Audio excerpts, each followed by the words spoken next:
Hello and welcome, writing community. Can you believe it's December already? This is kind of crazy. The year has absolutely flown by. Last week there wasn't a live show. In fact, we had a wonderful community effort. We had 10 writing tips from community members who went out on the YouTube channel, had great feedback, and some absolutely wonderful entries from people like Tina Baker, Tony Lee, Brandon, who is watching now. Thank you very much for your entries. They were fantastic and very well received in the community. As you mentioned, as you may have noticed, I've got a Christmas hat on. That's for good reason. It is December, and Christmas is fast approaching. Tonight's guest dabbled in the world of Christmas writing, or a very mixed genre of writing there. So that's going to be interesting to delve into as well. I hope you're all well on the chat. Nice to see you. There is a little poll ongoing right now about the best chocolates in the UK. The Tin of Roses, the celebrations, Quality Street, all that good stuff in the poll in the YouTube video. Give us your little answer there, and we'll talk about that very shortly. So let me get on with tonight's guest. Tonight's guest, as I mentioned, writes very much in a mixed genre, which I'm looking forward to finding out about. Writes foodie romance, which I don't know what that is. And her previous works have sold rights all over the world, which is what sparked her interest in writing cross-genre novels, which feature international travel and food, with added sprinkle of rom-com and, of course, Christmas. So let's dig in to what all of that is about. And before I do that, I'm just going to put some snow up there because it's Christmas and why not? So, ladies and gentlemen, please welcome Isabella May.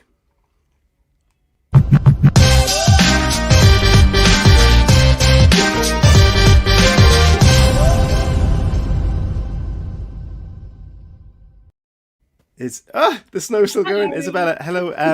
Welcome to the Snowy Show. Thank you so much for joining me. It's an absolute pleasure for you to be here. Wonderful background, by the way, flashing Christmas trees and all. Thank you. Yeah, I sort of organised it especially.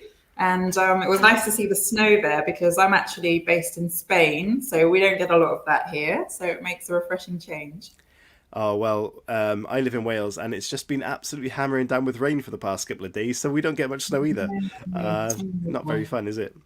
No, we get a lot of rain actually, surprisingly, here, and it does not fall mainly on the plain. Oh, amazing. So how are you doing? How is Isabella and, all of that good stuff? Yeah, all good here. So recently I've had my 7th novel out, which was Twinkle, Twinkle, Little Bar, my first Christmas novel. And at the moment, I'm working on a new title, having just sent off the finished manuscript for the Custard Tart Cafe to my editor. So I've done that one, and now I'm working on the wedding cake. So it's a bit like dating. There's always like one that's just gone, one current, a new one coming in. Amazing. Hello, Linda. She says, first snowfall of the season last night. I think you were out in the US somewhere. That sounds like a very, very busy writer's life, and which we'll jump into that now, because I always start the show looking a bit at the backstory about the writers that come on the show and how they get into writing in the first place, because there's a lot of authors that start out and everyone has their own personal story and a different background, so it's really nice to find out, especially when they're kind of similar to other people, finding out where they came from. So I'll just play this quick video and then we'll jump into the road to writing.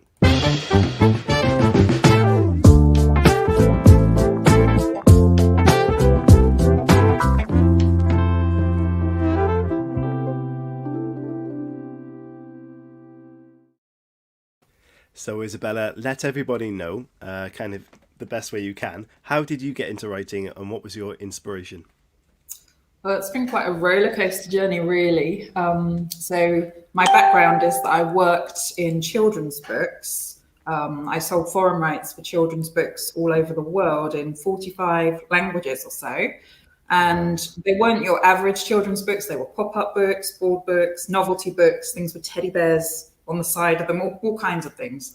So it was an amazing job. And then we had the opportunity to move over here to Spain. My husband got a job in Gibraltar, and it's not really feasible to carry on working in foreign rights when you're living so far away from the UK and you can't get to book fairs and things like that. So I'd always had a dream of writing, and it was really the time to do it with 2 young children. It was kind of now or never. And it just so happened that where we were living at the time on the Costa del Sol, two writing groups kind of sprang up by the side of the town. So it was great. I met another mum from a mum and baby group, and everyone else was talking about nappies and baby food, as you do. And she and me and her, we just happened to sort of get on the subject of novels, and we couldn't believe we were both writing. Both had something in the drawer that we were sort of working away on. And she dragged me along to a writing group, and that was it really. We never looked back after that. And then we went on a writing course run by one of the members of the group.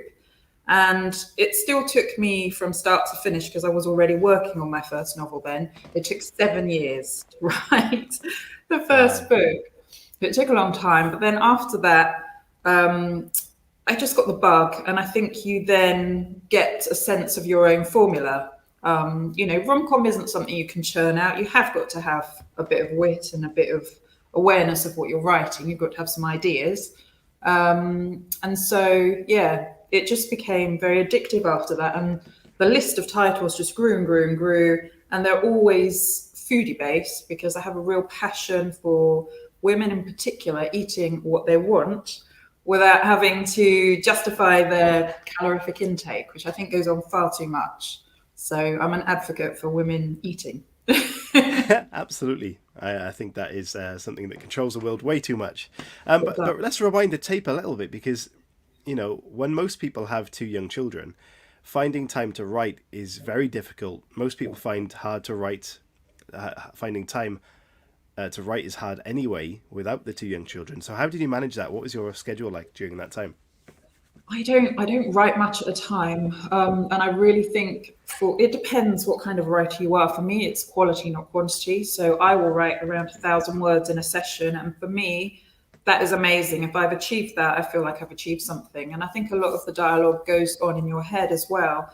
So I would, for example, if I'm picking the kids up from school or nursery back in the day, I would take a notebook with me in the car. And I would just scribble down a load of dialogue and then type it up later. And it's amazing how that all adds up. And actually, there are a lot of romance authors out there who've taken a similar path. So it really can work. It can work that way. You've just got to keep scribbling and have a notebook near you all the time and not think about it as I've got to be at the laptop. And it's amazing how much you can get done that way. Definitely. So how much, as you mentioned, the writing group is kind of what launched you, that enthusiasm really pushed you in the right direction. How important do you think that was for you? And, I'm someone who's never been to one. There are going to be other people that haven't either. What would you suggest? Is it worth trying to find one? Or, as a lot of people are kind of behind the screen these days, what advice would you give them to tempt them outside of their circle? So I shouldn't laugh too much, but my first experience at the writing group when I took something along to write was horrendous. I read out the first chapter, I think it was the entire chapter of my book, Oh What a Pavlova.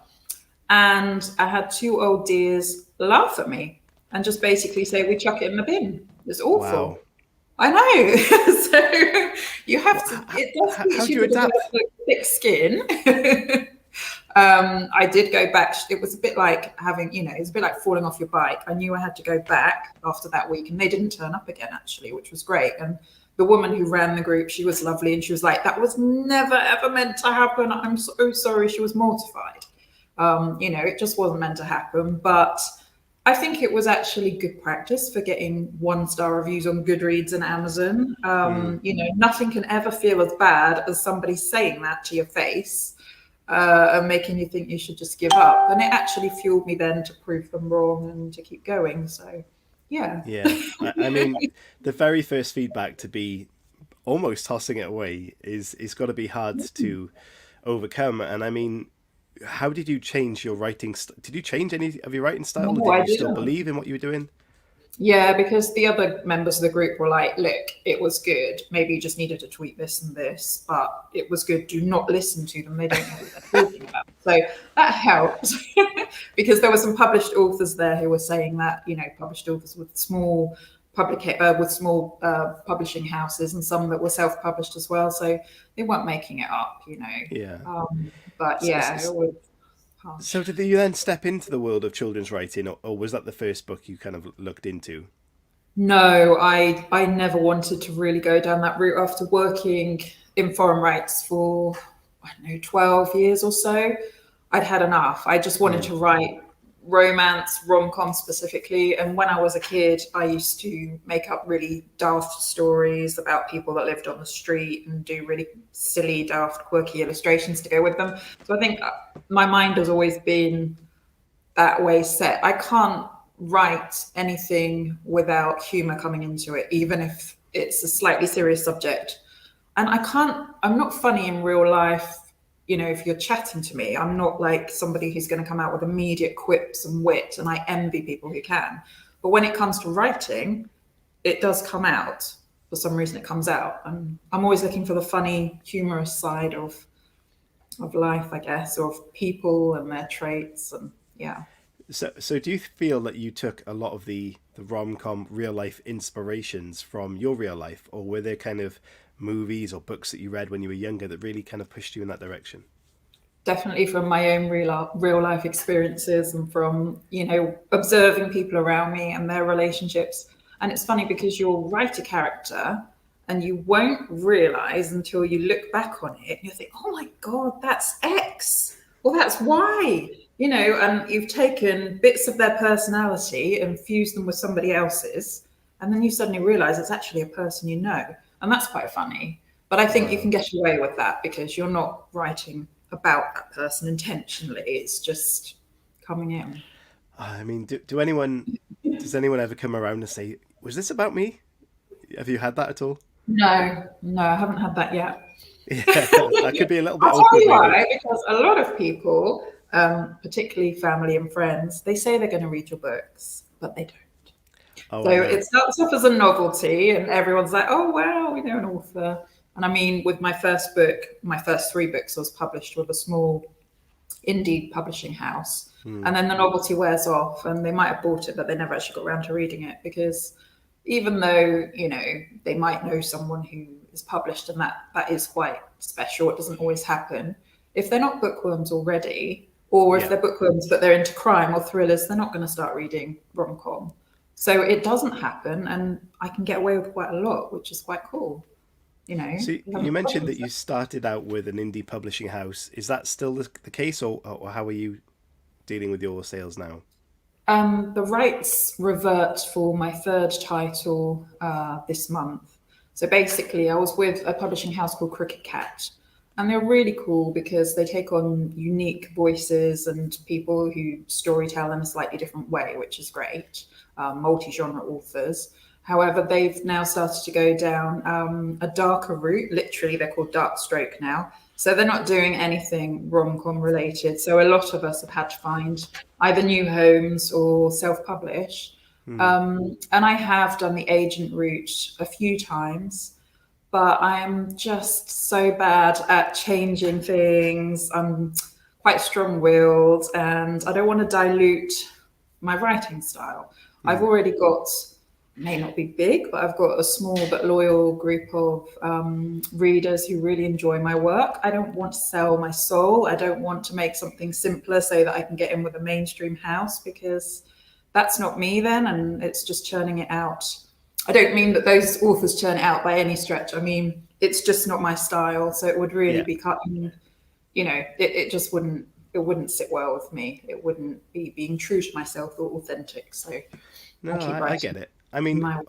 how is your writing style going back to, say, children's books to even now? Has it changed at all? Are you a pantser, a plotter? How does that work?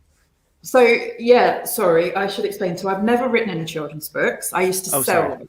No, no, no, Right. it's fine because it's really confusing. If you're not in the industry, foreign rights is a bit of a minefield. I used to sell because I did a degree in languages. I got a job selling foreign rights for children's books on behalf of a packager. It was actually a Hmm. children's packager, so they weren't even a publisher, and we would sell them within the UK and everywhere you could think of, from literally from South Korea to Iceland, everywhere, 45 languages. So it was amazing, and that got me into publishing really to start with. But My writing style's definitely changed. I think every author is constantly honing their style and getting better and better. So yeah, it's an evolution, really. Yeah. Definitely. So, writing foodie novels, they are, from what I've seen, especially in the comments and even the reviews of your books, kind of stories with a lot of food, like reality thrown into that as well, and travel is highlighted in there. Yeah. Um, is this a personal experience of yours, and why did you feel so that it was so important to throw that in there as well? So yeah, I mean, I have got a real passion for women being able to eat what they want. A lot of that comes from being in an abusive relationship in the Mm, past. Unfortunately, I had a lot of emotional abuse regarding what I was eating, and I'm not exactly a big person, but that's what happened. So I'm very passionate about just extinguishing that and passing on a good, sensible message to readers. I mean, it's like a few years ago here, and it just really stood out for me, and it happens all the time. I was at some kind of Costa Women get together. It was literally for Costa Women. And you've got all these women behind you in the queue. We're at this breakfast buffet, and there's these lovely croissants, some muffins, and then there's the fruit salad. And it's just always the same. Oh, no, that's really naughty. No, I shouldn't have that. That's naughty. That's naughty. And it really grates on me because you don't hear men saying it. You just don't hear men saying it. Men just eat it. oh, They don't. Well, I don't. I argue with it in my head. Trust me. Um, Exactly. Yeah.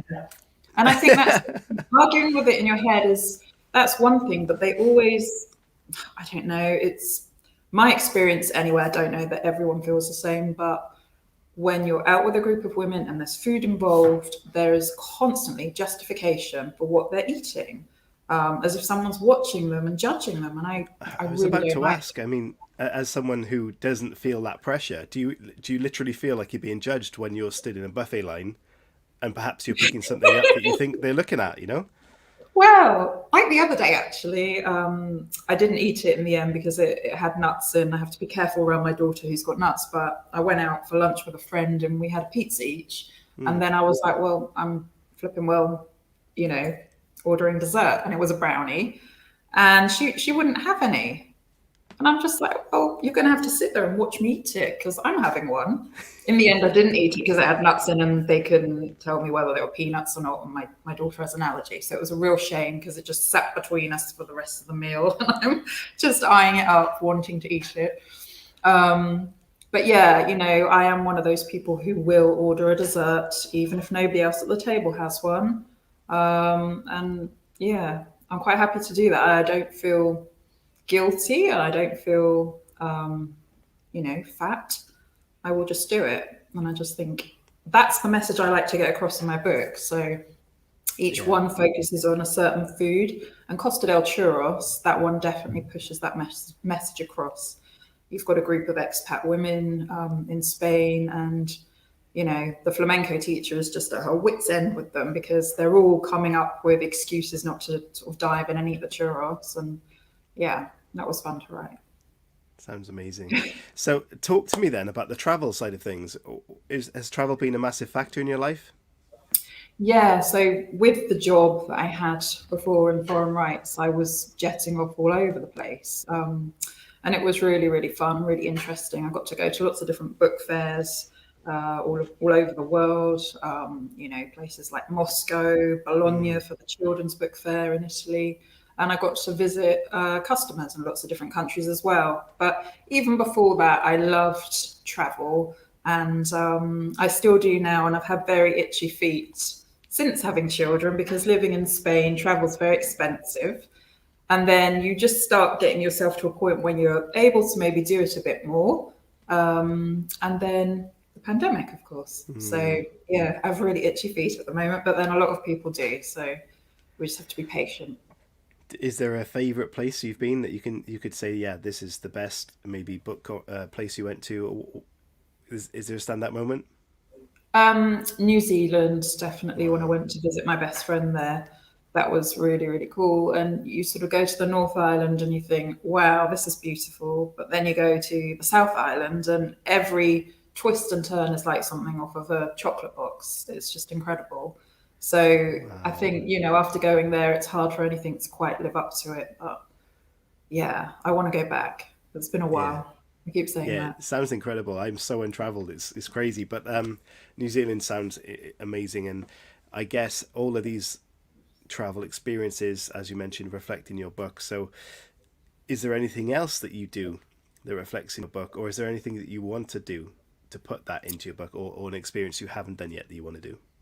Um, I don't know. I've never been asked that actually. Honestly don't know. I have to think about that and come back to that Mm, question. Yeah. okay, sorry. I Okay, think so no, what I'm I gonna think that stumped me. That doesn't usually happen, but no, I I'll can't. throw a few more in later. It's fine. Yeah. Um, Okay, so what I'm going to do is I'm going to play a little video. I'm going to go part two of the show, which is what's the story, and we're going to talk about little Twinkle Twinkle Little Bar, so you can let everyone know what that's about.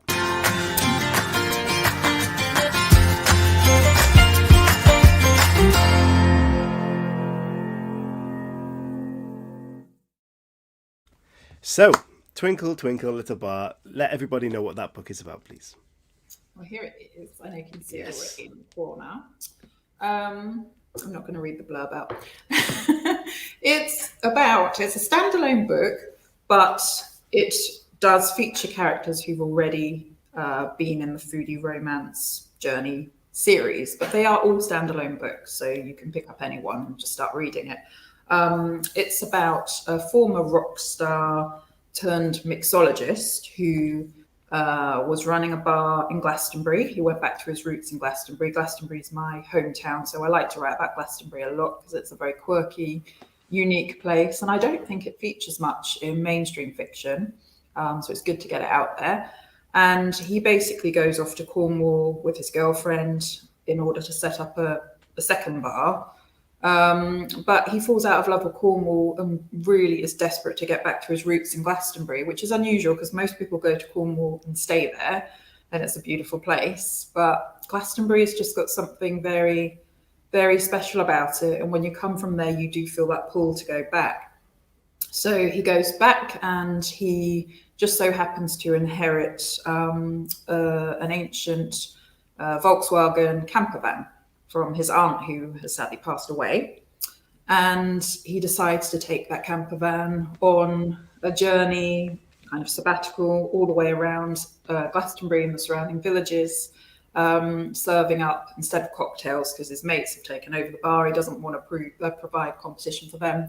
He serves up gingerbread and hot chocolate, but just not your bog standard type, really decadent stuff, mouth-watering stuff. So you'll be reading it and craving something to go with the book. And it's his River and Alice's gingerbread and cocoa suppliers who have this real will they won't they thing going on.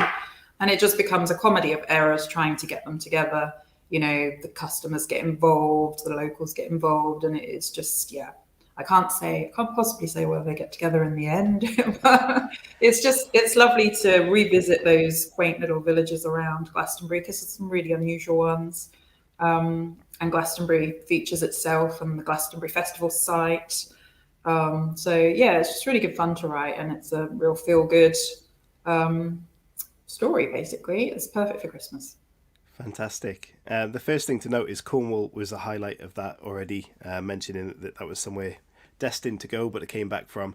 Is that somewhere that you've been? I know myself and my family have been in many times. Amazing place.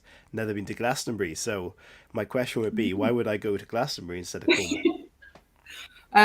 Because there's nowhere like Glastonbury. There's just nowhere like Glastonbury. I mean, it is allegedly England's, I don't know if it's the UK's as well, most spiritual, mystical town, with just packed with legends. And it's the kind of place you go to reinvent yourself. You can be anybody that you want to be in Glastonbury. You can literally go around as wearing steampunk clothes or fairy wings or dressed as a unicorn or a dinosaur, whatever you want to be. You will not be judged, you will not be laughed at, you will not be even looked at. It's just perfectly normal to walk about Glastonbury like that. So it's very liberating. It's a very liberating town, and it's a lot of fun to put it in a book. Wow. I had no idea that was a thing. You must go. You must go. In the chat, Emma says, "Twinkle Twinkle Little Bar was a mouth-watering festive delight." Oh, thank you, There you go. Emma. Do you Thank get you. the feeling that people sit there reading your book, and whatever your books are about food-wise, they have to try and eat that at the same time as reading? Mm. So I'm just drinking. This is it's a very Spanish tipple called crema catalana, and I it's just took a screenshot basically of that there. so good. It's like alcoholic custard. It's really, really nice. It sounds a lot nice. It tastes a lot nicer than it sounds. It's really nice. It's Yeah, like a Baileys and then some. drinking custard does not sound very good. No, it's good. It really is good. I don't think you can get it over in the UK. I've never seen it there. Sorry, what did you ask me again? Do people feel the urge to eat kind Yeah, of what your story's about whilst reading your stories? they do. It is nice actually because when a new book is published, I'll get pictures flying in of a book selfie with somebody maybe eating churros or the ice cream parlor is a book that I wrote a couple of years ago, and some really lovely ice cream selfies with that. And people are trying to compete to send in pictures of the most unusual flavor they've had because the parlor in that book had 100 flavors, so all really, really unusual ones. And the research that went into that was really fun and really interesting, actually. Some of the concoctions are amazing. Yeah. Wow. So, yeah, definitely, I would say it does. And it makes me want to eat those things too. So I've just finished writing The Custard Tart Cafe, which is basically about pastéis de nata. I've probably pronounced that wrong. The Portuguese custard tarts. And, it's impossible not to have a craving for them when you're writing it. And yeah, I haven't been. My husband works in Portugal, but I haven't been over for a while. So he drives over and he always comes back without the tarts, which is really Wow. annoying. Well, the question is, will there ever be an Isabella cafe? I would like to. I'd like to open one. Yeah, maybe Yeah, when I'm a bit older, and a a bit grayer. bookshelf full of Isabella's books and all the Yeah, cakes and the foods in the front there. that would be really cool. It would be a lot to produce, a lot of food to produce, but it Yeah. would be good. Anya says spiked custard sounds great. Tequila fudge is awesome too. Um, Brandon says spiked custard sounds amazing, and Lee says, "Is custard good? I don't think I've had it before." What? Oh my goodness! How can you not have ever had custard? Wow. Um, Yeah. that is a wow. Okay, so yeah, I've got a question then about this book of yours that's Twinkle Twinkle Little Bar. Why suddenly have you thrown in, you sprinkled in the rom-com as mentioned before, but why now sprinkle in the festiveness as well? Well, actually, I never really thought that festive books had much of a sales window, but having written rom-com and having published rom-com for 4 years now, it really is a very growing market. There are so many Christmas books out there every year, but it's becoming more and more popular to read Christmas fiction. So Mm. it's a great thing to get into, and it's for me actually writing it in the summer in Spain. It helps me cool down thinking about snow. It's really helpful. But yeah, I think there are a lot of authors turning their hand to that now, and it's a nice pattern to get into. Although next year I've got 3 books coming out, sort of timed it a bit weirdly. What I would like to do moving forward is to have a summer book and a Christmas book, and it seems to be quite a successful pattern for a lot of authors. So I'm going to give that a go. I've got lots of ideas for titles and plots, so it would be fun, I think.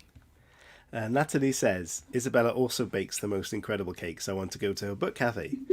Well, the aim for this show one day is to have a writer's bar cafe. And if that ever does happen, Isabella, you're invited to come and bring your cakes down there.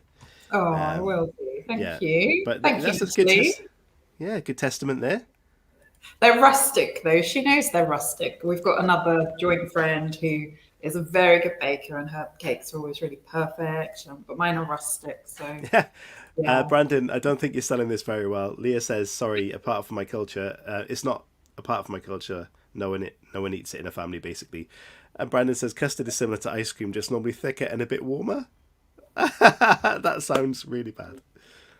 Yeah, Um, now in America, I know that with I'm thinking maybe milkshakes and things. They yeah, do they call that custard sometimes or custard ice or something? I'm not sure. not Yeah. no, not sure. No, not sure. Always It's love a Christmas definitely book. So, is there any mention of drinks in any of your books, alcoholic ones? yes, in the cocktail bar. Okay. That's all about alcoholic drinks. So, and again, lots of unconventional ones. The character River Jackson, who's an ex-rock star, when he is touring the world with his band, Avalonia, which is his Glastonbury-based band, they're kind of like a C-list band, but they're very big in South America and other countries. He basically develops a real penchant for cocktails, and he creates this Bible and sticks loads of recipes and ingredients in there for, all the unusual things he comes across. And then it's his dream to open a cocktail bar when he comes back to Glastonbury, which goes down like a lead balloon because Glastonbury is very alternative. So you're either into things like cannabis and, mud and music and festivals, or you are one of the townsfolk who is very much a cider drinker down the pub, throwing darts, playing skittles. There's literally no place for a cocktail bar. And growing up as a teenager and in my early 20s, we all wanted a cocktail bar to go to. We'd have to go to Bristol, we'd have to go to Bath or somewhere like that for, a night out with something a bit different to drink. So I think that's where that inspiration came from. It was like, well, what would happen if a cocktail bar really did open on Glastonbury High Street? How would the locals react? What would happen? How would it go down? Would you get anyone in there? And that's what started that book. Yeah. There's a lot of alcohol in there. Yeah. Did you do any research for that, as in like literally people of the town research? No, I just based it on characters that I kind of already know there, took Yeah. elements of them. Glastonbury really is like that. You've got the townies, and those with farming roots because it's actually quite a rural town. You've got a lot of green fields around it, a lot of villages around it. And then you've got those who come there to be alternative and to find themselves. And, there's some there's all sorts of Dressed like dinosaurs. factions of that. Yeah. Lots of goddesses and lots of different groups of people who wouldn't be into that. So I just So, took elements of both of them. people might not know this yet, but next week, next Thursday, is the last show of 2020 for this channel, and there is a Christmas party quiz going on, and Isabella is a guest on that next week. So maybe we get you to give us a cocktail that we all need to make to bring to that show. Oh, okay. Yeah. A Yeah. Christmas one, perhaps. Yeah. That would be cool. As long as I can Yeah. get the ingredients here because Spain can be a bit Yeah, don't make tricky. it crazy. I mean, No, yeah. I'll make a Spanish one. Okay. A Spanish cocktail. Brandon says, I swear we do. Oh, shit. He is also on the show next week. So, yes, cocktails, Brandon. Enjoy those. Uh, okay, so talk to me a little bit about writing comedy then, because A, comedy in my head sounds difficult. B, romance, maybe not as hard. You mentioned that comedy kind of naturally flows in your writing, but do you actually try to make it funny? Or is it literally the conversations in your head? Oh, I'm going to put that in there and that's quite funny. Yeah, I mean, I can't really describe it because, as I said, I'm quite quiet in conversation. And I'm an omnivert, so I can be quite quiet, or sometimes I can be a little bit louder, depending on the group of people I'm with.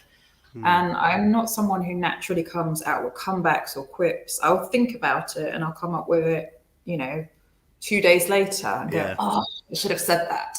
But when I'm writing, something weird happens, and I think it is just being in the flow, channeling, literally. I mean, I'm quite spiritual, and I think, I'm channeling stuff from elsewhere. I just don't know where it's coming from.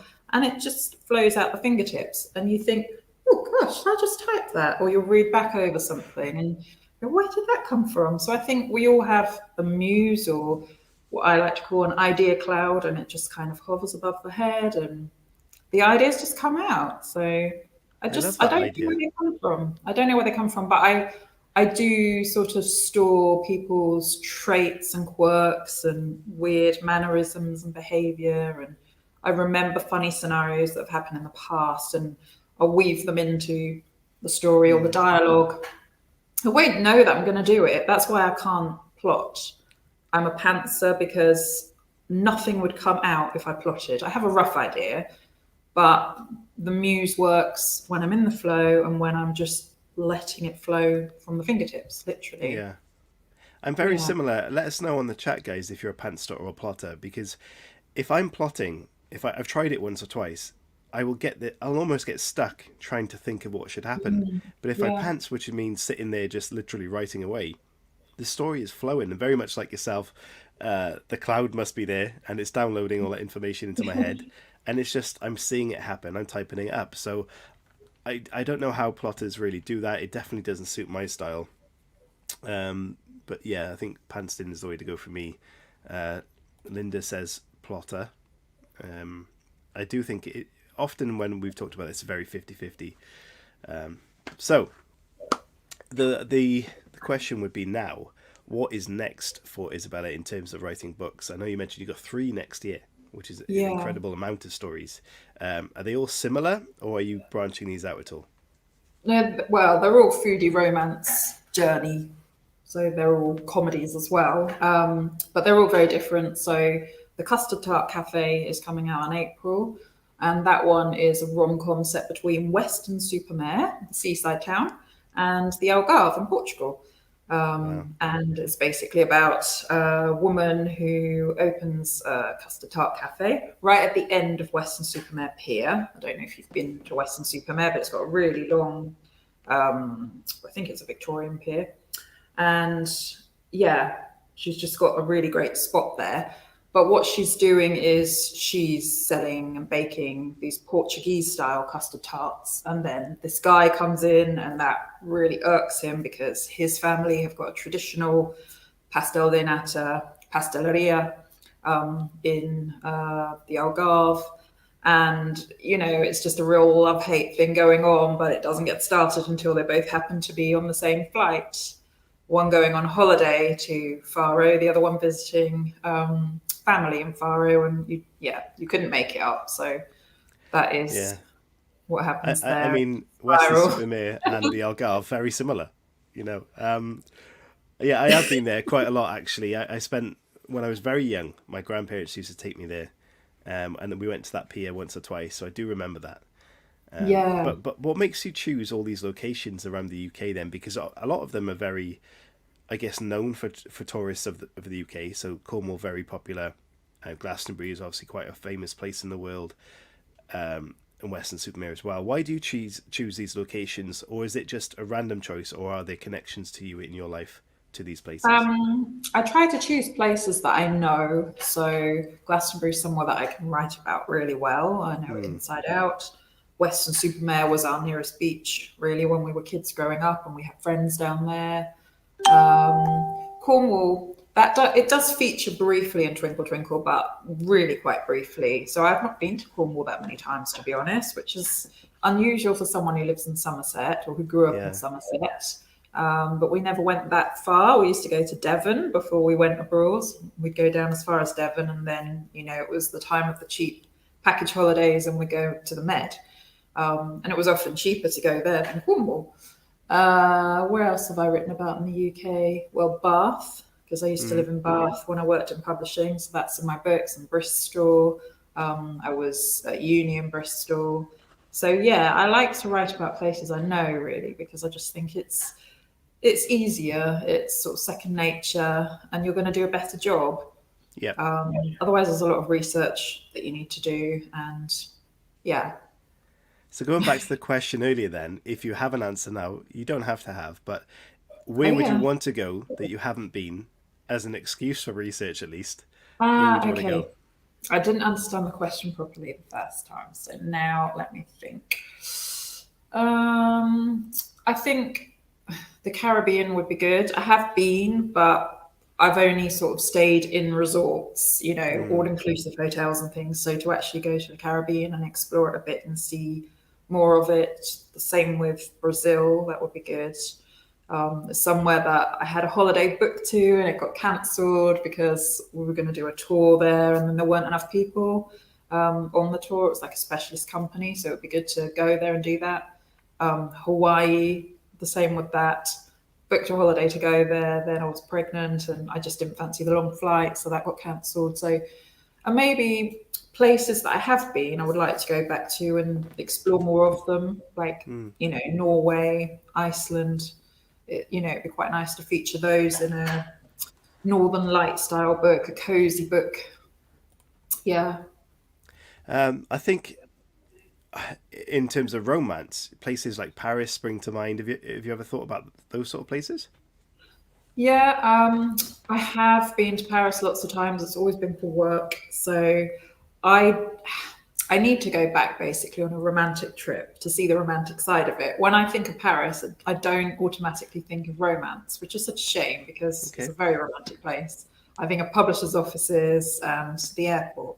Which is a bit So, ridiculous. so what I'm picking up then, if someone who wants to write books, who wants to use their experiences of locations, for example, then it really is a case of exploring the culture, not just sticking to the hotspots and actually Yeah, tasting that experience properly. I think so, definitely. Yeah. Otherwise, it's a very sort of, well, for want of a better word, it's a shallow experience. You don't really get the true picture. And there's lots of places I've been to where I've been guilty of not getting out and doing enough exploring. So it's always a good excuse to go back somewhere. Yeah. So if you could give a tip then to someone who wants to start writing either foodie based books or romance or travel type books, what kind of advice would you give them? I would just say start scribbling down ideas. That's how I started because I think it's quite daunting if you think, right, I've got to start with the whole once upon a time formula and get the whole thing done. Just start jotting down ideas. That's how I wrote my first book, and I kind of sewed it all together, which sounds a bit weird, but it worked. Jot down ideas, jot down dialogue that pops up in your head. You'd be surprised what can then spring from a lot of dialogue that you either overhear or that suddenly just comes to you. You can create a whole scene just from that.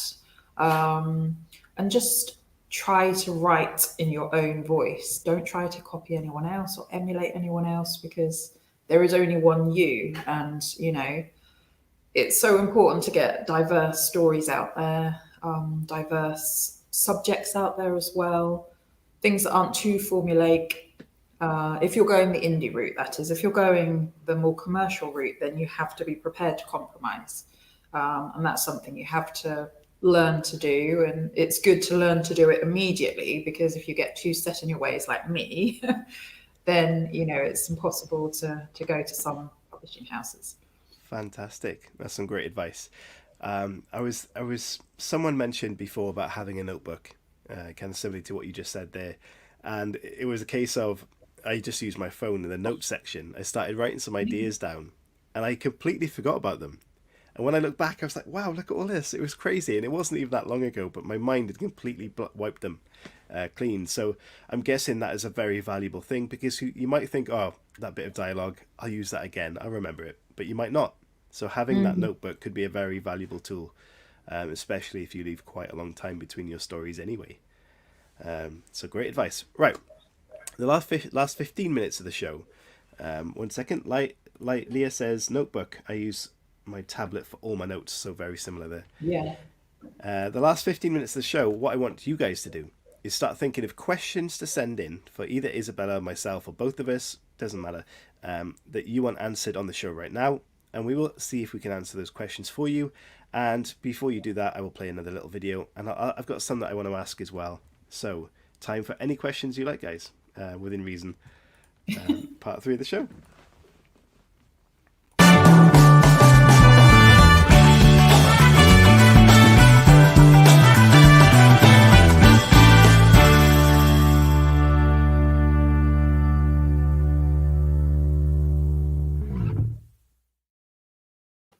So, Isabella, what was the last book or film that you read stroke watched?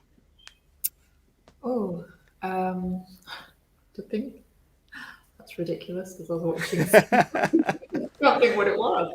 What's a Christmas one? Oh, it was that. Is it Christmas at the Castle? That new one that's out, or A Castle for Christmas? I forgot what it's called. It's about a Scottish castle, and it's really cheesy. Brooke Shields was in it. Okay. Yeah, Yeah. and yeah, I only watched half of it actually, and gave up on the rest. That good, yeah? Basically, she's a writer, a novelist, an American novelist, and she's paid loads and loads of money. And yeah, I don't know if she inherits a castle or something. I wasn't really giving it my full attention, but it was quite cheesy. In terms of books, at the moment, I'm reading Heidi Swain's Cinnamon. No, I've forgotten what that one's called as well. It's got a long title: Snowflakes and Cinnamon Swirls or something. I can't But wait it's for the quiz. a backlist. I have a backlist of her Christmas titles, and she's such a good author. She really is. She's very successful. She's in all the supermarkets and in the UK and doing really, really well. And she's very supportive of indie authors. She does a lot to help us. So, yeah, it's really nice to dip into her back catalogue and feel festive. So that's what I've been Definitely. reading. What are you most looking forward to lately?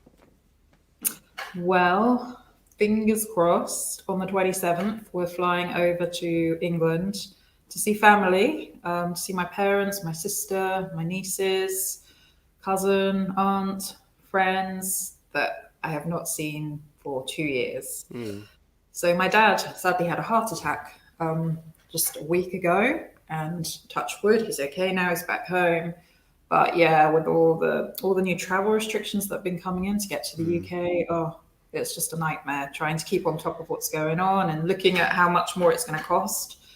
So yeah, the numbers here with COVID have gone up a bit. Spain's been it's been very good. We've had to, without getting all political, we've had to wear masks quite a lot. So that's, but yeah, Omicron is out there now in the community. It's in Gibraltar, which is just down the road. So that's it.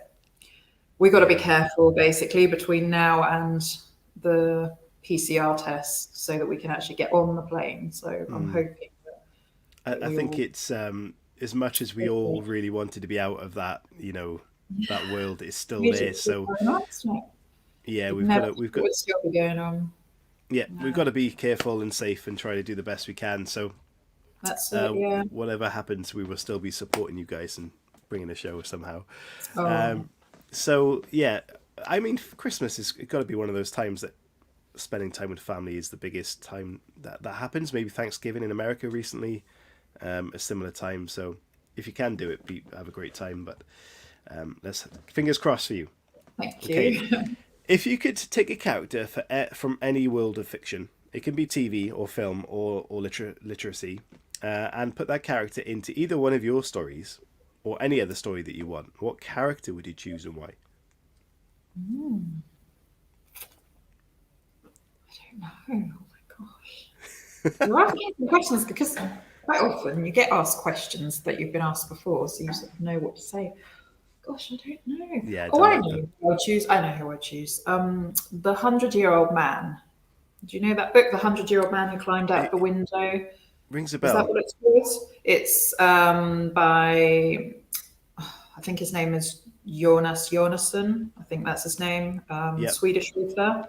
So it's a really cool story. That was made into a film, but the film, unfortunately, in my opinion, wasn't as good. But The 100-Year-Old Man is really inspirational. And, he age is no barrier to anything he does. He literally jumps out the window of this care home and goes on this big adventure, and it all gets a bit crazy. But he would be great to have in a book. Yeah, he would really liven things up, and he'd show the younger ones how to live. Definitely. I think that a character like that sounds like it would fit very well in a Glastonbury-esque town. Yes, he'd be right at home in Glastonbury. He really would, and he'd just befriend everyone, and it'd be cool. He'd be showing everyone the way. Okay, if you could take an ending of anything, again, TV, film, literature, and change the ending, what ending would you change? It doesn't have to be for good or bad reasons. It could be for either. Oh gosh. The only book that springs to mind, and I know this is really bad, but I can't actually remember what happens at the end. For me, it just didn't do it. It's a literary fiction book called Tangerine, set in Morocco, which had rave sort of marketing, lots of money thrown at it. But I think on average, it sort of garnered around a 3-star review because people were just not happy with the ending. I think I don't want to give any spoilers away in case somebody out there hasn't read it, but I wasn't expecting the ending. It was very deflating, depressing. You invest so much of your time into that book and you want something good to happen at the end. And no, that wasn't for me. I literally felt like picking the book up and throwing it at the Oh, wall. that's got to It be was the gutting. worst, right? Yeah, and it's set in Tangier, which is really close to us here on Costa. You know, literally 14 kilometres away from, I think, in Gibraltar, which is just down the road. You're 14 kilometres away from Morocco. So when we drive along, we can often see Morocco so clearly and all the Rif Mountains and everything. And Tangier's our closest sort of city there. So you can get there really quickly. So I know it because we've been over on a day trip. And yeah, that was frustrating, that book. Yeah. I mean, if there is a single actor that you could have play any of your characters in a film, what actor would you bring in? Do you know? Well, I'd probably have to say, because I saw him at the weekend on the stage down the coast in Malaga, I'd have to say Antonio Banderas. Wow. I know. Yeah, he's very talented and just amazing to watch him. I went down with my 14-year-old. He's got a very small theatre there small intimate theatre there that he owns. Wow. And it was the second time I've had the opportunity to see him. So I was very lucky. The first time was in New York with my mum on Broadway 19 years ago. And to think that he's 61, which is no age, but he's recently had a heart attack. And he's up there belting everything out operatic and Yeah. dancing and conducting the dancers with a baton that he snatches off the orchestra and the energy that goes into that show. And he's doing 2 shows a day. He's even doing a performance on Christmas Day. So this show Company is running. It's a Stephen Sondheim musical. Stephen Sondheim sadly passed away a couple of weeks ago. It's running from I think 17th of November through till end of March. So a lot Wow. of energy to put into that, you know. Yeah, that's He's not a spring incredible. chicken anymore. So yeah, I think he would be great in a film. He'd bring a lot of energy to it. Fantastic answer. Okay, let's get some questions from the audience. And guys, again, you can send a few in if you've got them. Okay, let's have a little look. Okay, from Anya Pavil. Thank you for your question. She says, is there a food you wouldn't incorporate into a book? Oh, there are lots. Oh, Avocados, no avocados, mayonnaise, root ginger, eggplant, aubergine. Um, I'm not really a big fan of garlic. What else? I can't think now. There are so many. There are so many. Yeah, those 5 for starters. what was the first one again? Avocado. Avocado. Why not avocado? I don't like the texture. I don't like the taste. No, Well, I maybe can't get that's the onto it. funny element of one of your characters that doesn't like it. Yeah, well, funny you should say that actually. There's a character in The Wedding Cake that I'm writing right now. I've literally written that scene today, and this guy orders all her tapas for her and really annoys her, and he's choosing every single food that she hates. It's like, how? You know, there's a whole menu to choose Uh, from. But yeah, is there, are you a fan of tapas? I do like tapas, but as Natalie, who's been watching, will tell you, because we met each other in Spain, I'm very fussy.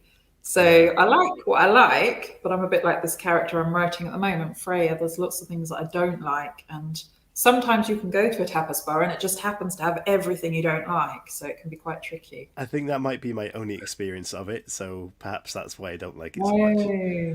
you need to try it again.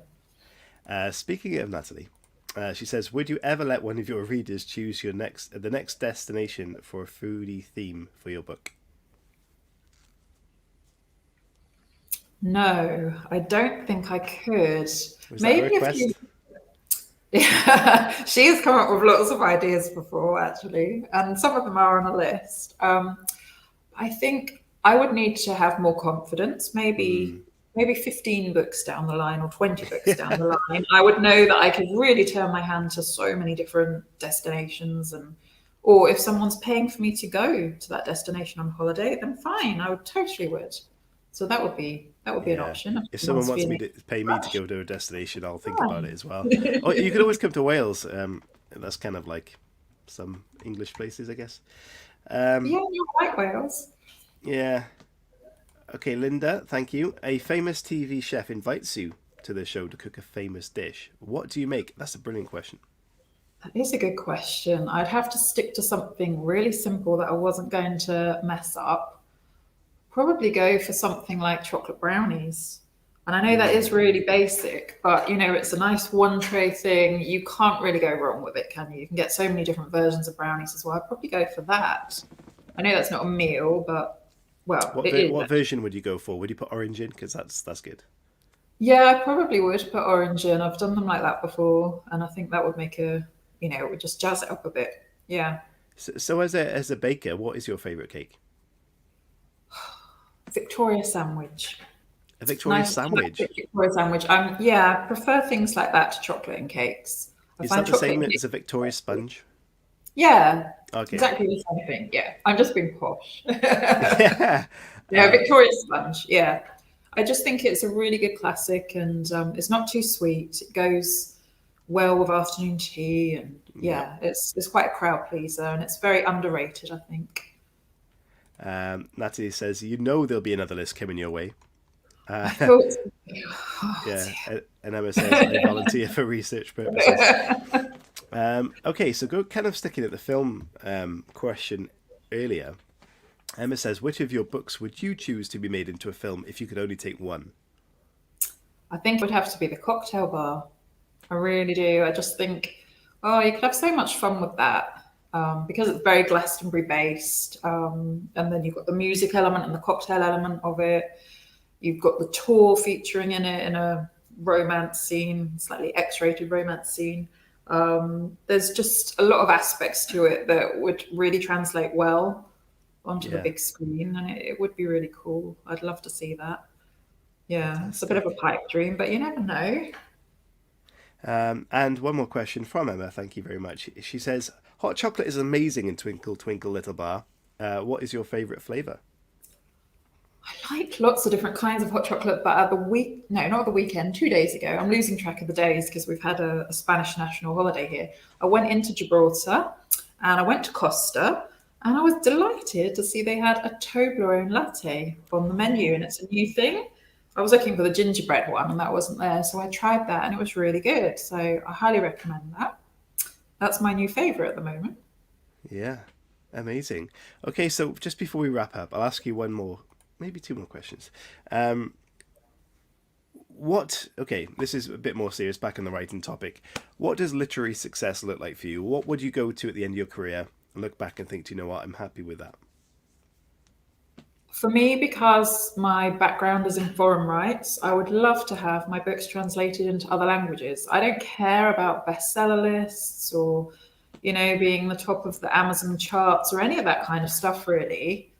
I love serial. Yeah, so would I. But it's, yeah, it would just be amazing. I've spent say 12-ish years selling other people's books. Okay, they were board books and novelty books, seeing them in all these different languages. It would just be amazing to see. And because I love travel so much and I'm a linguist, I did French and German at university. Even if it was a really, random language, something that doesn't have many readers, it doesn't matter. I just think it would be such an honor. And I really hope, I'm not talking to Natalie because she has got a book being translated into another language. I'm talking about mainstream authors. I hope they know how lucky they are Hmm. because I don't know. I think sometimes they might take it a bit for granted. And I would love that. That would mean more to me than topping any bestseller list. It honestly would, or being a New York Times bestseller or any of that. I think it's a really amazing thing to have your work translated into another language. It's a Yeah. fantastic answer, it really is. I mean,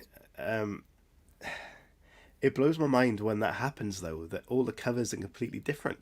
Yes. Yeah. I find that This is what fascinating. happened when we were selling kids' books, even with board books, which, obviously very basic. We're doing things in reverse binding in Arabic and Hebrew. Some customers are just wanting a completely different front cover because it doesn't sit well or it doesn't travel in their language or their Yeah. country. So you see so many different versions of it. And just seeing the title of a book in lots of different languages, you get good at recognizing the language. So I could look at something and think, that's Finnish, that's Swedish, that's Norwegian, that's Danish. I could see the difference, which is amazing. You know, these are hard languages to learn, but you pick up things. So yeah. Incredible. Just before we finish up, then, can you let everybody know where they can find your books, and is there a website they can visit to see more about you? Amazon, I'm afraid. I'm sorry, it's just Amazon because I'm indie and I'm self-published and I've not gone wide, so I am just on Amazon. Yeah, but my books Nothing are wrong on with Kindle. Amazon. I think I there are know a lot others. of us are. A Yeah, lot of us are just on Amazon, and you know it ticks the boxes at the moment. Maybe things will change in the future, but my books are on Kindle Unlimited as well, so you can get them for free on there if you're a KU subscriber. My website needs a bit of updating, but it's www.isabellamayauthor.com. So you're better off trying to find me on Twitter or Facebook or Instagram because I'm a lot more active on there. I need to sort the website out desperately. But I'm very active, too active on things like Twitter. So you'll find me on there. well, what we'll do is we'll leave in the link description to this video. Please, if you haven't hit the thumbs up, please do so, and subscribe if you haven't, because that's great. We'll leave links to Isabella's social links and websites, all that good stuff, in the description, and a link to the books if you're interested. And look forward to next week when we have the Christmas quiz show. Isabella will be featuring, as will Natalie, who's been in the chat, and Brandon, and many more people you might recognise from the writing community. And apparently your newsletter is great as well. Yeah, my newsletter. I forgot about that. Sorry. Thanks, Nat. I'll put some links up to the newsletter on those social media pages. So if anyone wants to join that, they can. Definitely. So, yeah, tune in next week. It will be the last show of 2021. Come on, get the year right. 2021. I can't believe it. It's mad. And then I'll be back in January with, on my birthday, on the 13th of January, the show will return for season 8 with one of my favourite authors of all time. And it's pre-recorded, and I can't believe I've managed to nail that interview. So look out for that show. And for me, it's goodbye. Isabella, thank you for joining me so much. It's been a pleasure to have you on. Well, I can't wait for next week. Yeah. Everybody, look after yourselves. Have a great Christmas if you don't tune in next week. If you do tune in next week, I expect a lot of fun and interaction with that one. So thank you guys for tuning in, and see you soon. Bye. Bye.